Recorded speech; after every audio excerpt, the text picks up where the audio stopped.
Test করে সেটা যদি পজিটিভ আসে তাহলে পজিটিভ আসলো, নেগেটিভ আসলে নেগেটিভ। তো বেস রুলটা কি? বেস রুল এটা আমাদেরকে অ্যালাউ করে to estimate a predicted value of positive or predicted value of negative of a test. এখন এই টেস্টটা হতে পারে তোমার যে কোনো একটা সফটওয়্যার টেস্ট, হোয়াট এভার, যে কোনো কিছু টেস্ট আর symptom from a knowledge of a test sensitivity এবং স্পেসিসিটি, দুইটা ওয়ার্ড এখানে আছে, একটা হলো সেন্সিটিভ কতটুকু, একটা হলো কতটুকু স্পেসিফাই করা যায়। এখন এখানে দেখো, এই যে ফর্মুলাটা আমাদের সামনে আছে, আমরা আহ এইখানে কয়টা আইটেম ইউজ করেছি খেয়াল করো। আমাদের এখানে মূলত দুইটা ইভেন্ট, একটা এ এবং একটা বি। এই ইভেন্টটা পূর্বে ঘটবে, ঠিক আছে, এই ইভেন্টটা পূর্বে ঘটবে, এই যে। এখন এইটা হচ্ছে প্রায়র। এখন এইটার উপর ভিত্তি করে আমরা এই বি ক্যালকুলেট করব, বি এর প্রবাবিলিটি ক্যালকুলেট করব এবং প্রবাবিলিটি অফ বি দিয়ে সেটাকে আমরা ভাগ করব। তাহলে ভাগ করার পরে এই টোটাল ফুল আইটেমটা নিয়ে যে প্রবাবিলিটি আমরা ক্যালকুলেট করব, সেটা হচ্ছে পোস্টারিয়র প্রবাবিলিটি বলা হয়। এটাই হচ্ছে বেস থিওরেমের মূল কনসেপ্ট। আমরা এতদিন কি করেছি? আমরা শুধু করেছি এই পার্টটার উপর কাজ করেছি, আমরা probability of be given a অথবা এ গিভেন বি, এইটার উপর আমরা কাজ করেছি এতদিন। হ্যাঁ, এখন আমরা এক্সট্রা এই আইটেমটা যোগ করেছি এখানে। এই যে আইটেমটা আমরা যোগ করেছি, এটার কারণে আমাদের এই পোস্টারিয়র প্রবাবিলিটিটা মোর পাওয়ারফুল হয়ে গিয়েছে। এটা হচ্ছে যে মূল বেসিক কনসেপ্ট। ওকে, এখন আসো, এটাকে তো আবার ক্লিয়ার করতে হবে। ক্লিয়ার। এরপরে সামনে আসি আমরা। ওরে যন্ত্রণা। হ্যাঁ, আচ্ছা, এরপরে সামনে আসো। এরপর বেস রুলের ক্ষেত্রে তোমার প্রিডিক্টিভ পজিটিভ, প্রিডিক্টিভ নেগেটিভ, এইগুলো তুমি ক্যালকুলেট করার জন্য জাস্ট ফর্মুলা গুলা মাথায় রাখতে হবে, বেশি এখানে ডিফিকাল্টিস না। এই রুলের মধ্যে মূলত তোমাকে যে জিনিসটা মাথায় রাখতে হবে, যে প্রিভিয়াস একটা ইনফরমেশন আমাদের কাছে থাকবে, সেই ইনফরমেশনের উপর ভিত্তি করে কারেন্ট ইনফরমেশনটা ক্যালকুলেট করবো, দ্যাটস ইট, অতটুকু মনে রাখবা। এর বাইরে আছে অনেক, বাট এতটুকু মনে রাখলে তোমার জন্য ইজি হবে। এখানে দেখো, suppose 84% of the hypertensive and 23% of the রিমোটো নর্মোটেন্সিভ বা নর্মাল যারা আর is classified as a blood pressure. তোমরা তো জানো যে দুই ধরনের ব্লাড প্রেশার আছে আমাদের, নর্মাল ব্লাড প্রেশার এবং হাইপারটেনসিভ। সেখানে আমরা প্রিডিক্টিভ পজিটিভ ভ্যালু এবং প্রিডিক্টিভ নেগেটিভ ভ্যালু ক্যালকুলেট করতে চাই। তাহলে এখানে সেন্সিটিভিটি হচ্ছে 8.84, কারণ আমরা এটাকে পেয়েছি হাইপারটেনসিভ। আর স্পেসিসিটিটা হচ্ছে এটা থেকে বিয়োগ করলে যেটা হয় 77, এটা। এখন এখান থেকে তুমি পজিটিভ প্রিডিক্টিভ ভ্যালু ক্যালকুলেট করার জন্য এই যে সূত্রটা আছে আমাদের এখানে, এই সূত্রটা আমরা ইউজ করবো এখান থেকে। আর নেগেটিভের জন্য আমরা, এখানে সূত্রটা আছে, পজিটিভ নেগেটিভ সূত্রটা মানে একটু আগে, এই যে এখানে আছে, এই সূত্রটা আছে এখানে। তাহলে এই দুইটা সূত্র ইউজ মূলত পজিটিভ প্রিডিক্টিভ ভ্যালু 0.48 এবং প্রিডিক্টিভ নেগেটিভ ভ্যালু 0.95, এই দুইটা জিনিস আমরা সেখানে ক্যালকুলেট করতে পারি। তাহলে এখানে কি দাঁড়ালো? দাঁড়ালো যে thus a negative result from a machine is reasonably predictive because 95% sure a person with negative result from a machine, মানে সে টেস্ট থেকে পাইলো। আর পজিটিভ হচ্ছে যে we are only 48% sure person with positive result from the machine with hypertensive. ওই যে তোমার blood pressure মাপার যে মেশিন গুলা তোমরা ইউজ করো বা করেছো বা দেখেছো, ওইগুলো থেকে তুমি এই ধরনের মেজারমেন্ট গুলো এখানে ক্যালকুলেট করতে পারবা। এখন ওইটাকে কনভার্ট করে আমরা, আমাদের একটা বই আছে, বই দিয়েছি তোমাদেরকে আমি, দেখবা যে ইঞ্জিনিয়ারিং স্ট্যাটিস্টিক্স ফর ইঞ্জিনিয়ারিং, ওইখানে কিছু ইঞ্জিনিয়ারিং এর ফ্যাকাল্টির কিছু প্রবলেম আছে, সেগুলো একটু দেখে নিও। আচ্ছা, এখন আহ এখানে আমি আর ডিটেল যাবো না, কারণ ডিটেইলে রেগুলার অত দরকার নেই, একই জিনিস। এই প্রবলেমটা একটু দেখো, তাই দেখলে একটু ক্লিয়ার হবে। এই medical researcher him wish to evaluate the proposed screening test for Alzheimer disease. Alzheimer disease হচ্ছে যে এক ধরনের ডিজিজ যেটা বৃদ্ধকালে ডেভেলপ করে। হ্যাঁ, the test was given to a random sample of 450 people total with a positive Alzheimer disease and independent random sample 500 patient without, মানে 450 হচ্ছে তোমার ডিজিজ পজিটিভ, আর 500 হচ্ছে disease negative. The two sample were drawn from the population subject 65 years of age. তাহলে প্রথম বলছে যে এখানে sensitivity কতটুকু? সেন্সিটিভিটি হচ্ছে যে probability of T divide by T. তাহলে টি কত আমাদের এখানে? প্রবাবিলিটি অফ টি, টিটা হচ্ছে যে টি গিভেন ডি হচ্ছে তোমার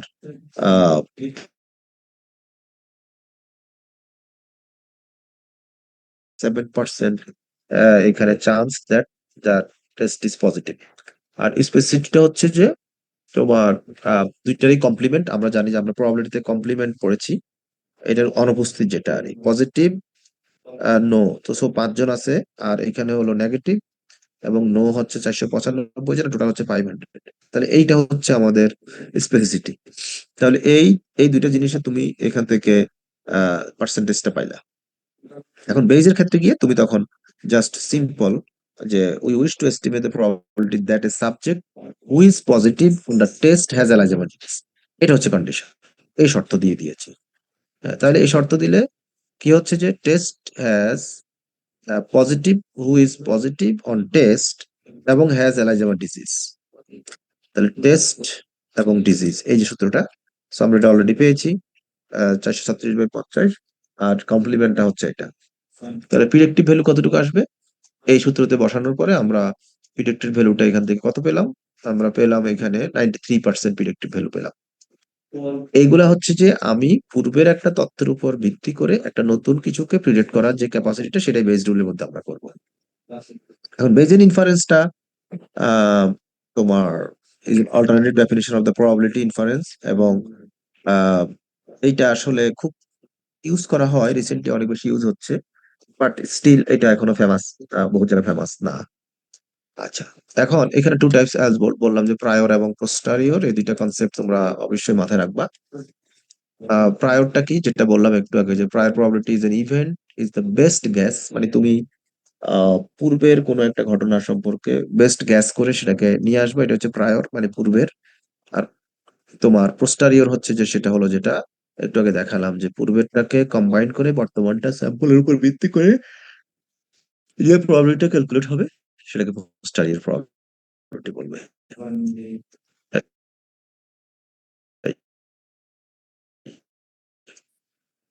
তাহলে পোস্টার ইভেন্ট ঘটবে আফটার কালেক্টিং সাম এম্পেরিক্যাল ডেটা, মানে তুমি পূর্বের তথ্যটা ইউজ করবা প্লাস এম্পেরিক্যাল ডেটা কালেক্ট করবা, করে তারপরে তুমি আহ, সেটার উপর ভিত্তি করে পোস্টারের প্রবাবিলিটি ক্যালকুলেট করবা। এখানে একটা রিস্ক আছে। রিস্কটা হলো যদি প্রায়রটার অ্যাজাম্পশনটা যদি ভুল হয়, হ্যাঁ, প্রায়রের অ্যাজাম্পশন যদি ভুল হয়, তাহলে পোস্টারিয়রের রেজাল্টটা ভুল আসবে। এটা একটা রিস্ক এখানে কাজ করে। সো যখন তুমি প্রায়র সিলেকশন করবা, মানে প্রিভিয়াস তথ্য যেটা, সেটা অবশ্যই তোমাকে আহ, মানে এমন ভাবে চুজ করতে হবে যাতে সেটা অথেন্টিক হয় বা সেটা মোর জাস্টিফাইড হয়, সেটা খেয়াল রাখতে হবে। এখান থেকে মোটামুটি এই এই কয়টা জিনিস একটু হাইলাইট করলেই চলবে। তো এখানে মোটামুটি এর বাইরে আর দরকার নাই তোমাদের জন্য, জাস্ট তোমরা শুধু রুলটা মনে রাখবা এবং কয়েকটা প্রবলেম করলে চলবে। এরপরে আসো law of large number. Law of large নাম্বারটা কি সেটা একটু বোঝার চেষ্টা করো। ল অফ লার্জ নাম্বারটা হচ্ছে যে আমার এটা probability statement apply in a practice to a large number of trial. তুমি যদি একটা কয়েনকে 500 টাইমস ড্র করো, কি আসবে বলো তো? 500 টাইম ড্র করলে এগুলার স্যাম্পল সাইজ ড্র করতে পারবা? হুম,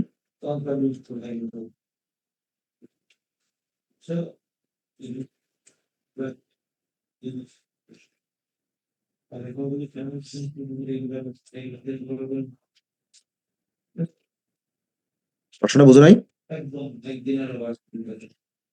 হুম,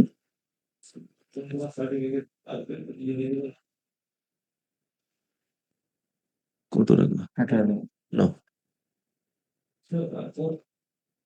আচ্ছা, ল অফ লার্জ নাম্বারটা একটু বুঝো। হ্যাঁ, ল অফ লার্জ নাম্বারটা হচ্ছে তোমার, ধরো তুমি একটা কয়েনকে 500 টাইমস ড্র করলা, ড্র করে কি পাবা বলো তো দেখি সেখানে? Sir, 2 to the power 500 possibility.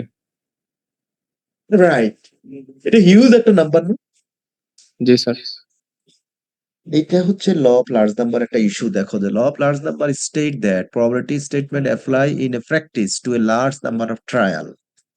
আমাদের এখানে নাম্বার অফ ট্রায়াল কতবার আমরা করেছি ড্র?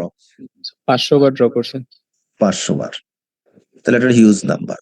ফিশার, যিনি স্ট্যাটিস্টিক্স এর জনক বলা হয়, উনি বলেছে যে কোনো নাম্বার যদি 30-এর বেশি হয় সেটাকে উনি একটা লার্জ নাম্বার হিসাবে বিবেচনা করে। উনি সেটা 1920 দশকের দিকে বলেছে, তখন কম্পিউটার রেভলিউশন ছিল না। অথবা তোমার তখন আহ ধরো ডেটার এত বেশি আহ মানে লার্জ অ্যামাউন্ট ছিল না, কিন্তু রিসেন্ট টাইমে আসলে এটা একটা ছোট অ্যামাউন্ট, বাট স্টিল আমরা যদি একটা ট্রায়ালকে একটা একটা এক্সপেরিমেন্টকে থাউজেন্ডস টাইম যদি রিপিট করি, সেখানে একটা লার্জ নাম্বার অফ ট্রায়াল উৎপাদন হবে, সেখান থেকে রেজাল্ট আসবে। তো it is the relative frequency over the long run that is accurately predictable. অর্থাৎ এখানে মূল কথাটা হচ্ছে যে তুমি নাম্বার অফ ট্রায়াল যত বাড়াবা, তোমার প্রিডিকশন পাওয়ারটা তত বেশি বাড়বে। এ কথাটা এখানে বলছে মূলত। তাহলে ধরো তুমি যে কোনো এররকে রিডিউস করতে চাও, এখানে এররকে রিডিউস করতে চাইলে আমরা জানি যে সেখানে একটা নেগেটিভ রিলেশনশিপ আছে, যে স্যাম্পল সাইজ ইনক্রিজের সাথে সাথে তোমার এররটা কমে যায়। আচ্ছা, হ্যাঁ, আচ্ছা, এখানে গেল। এখানে একটু ফলো করো তো, তোমার কি দাঁড়াচ্ছে এখানে মূলত? এটা কনক্লুশনটাকে একটু কি বলো তো আমাদেরকে, কি দাঁড়াচ্ছে এখানে? ক্রসের সংখ্যা বাড়ার সাথে সাথে কি পরিবর্তন হচ্ছে? স্যার মানে অ্যাকচুয়াল হ্যাঁ যা বলো। আসবে এন্ড আমাদের হুম। এস্টিমেটেড যেটা, এটার মধ্যে গ্যাপটা আস্তে হুম। আস্তে কমে যেতেছে। আচ্ছা, একটু হোল্ড করো 2টা মিনিট। আমি একটু